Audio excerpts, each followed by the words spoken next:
తులసి మొక్కను ఎందుకు పూజించాలి? పురాణ నేపథ్యం. పురాణాల ప్రకారం తులసి అసలు పేరు బృంద.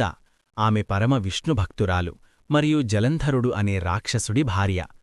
విష్ణుప్రియగా వరం. బృంద పాతివ్రత్యం వల్ల జలంధరుడు అజేయుడిగా మారతాడు. లోక కళ్యాణం కోసం విష్ణుమూర్తి ఆమె పాతివ్రత్యాన్ని భంగం చెయ్యాల్సి వస్తుంది.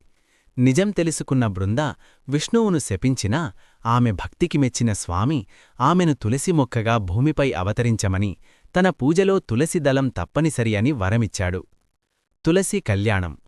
కార్తీక శుక్ల ద్వాదశి నాడు తులసికి, విష్ణుస్వరూపమైన ఉసిరి చెట్టుకు లేదా శాలిగ్రామానికి వివాహం జరిపిస్తారు. దీనినే తులసి వివాహం అంటారు. దేవతల నివాసం.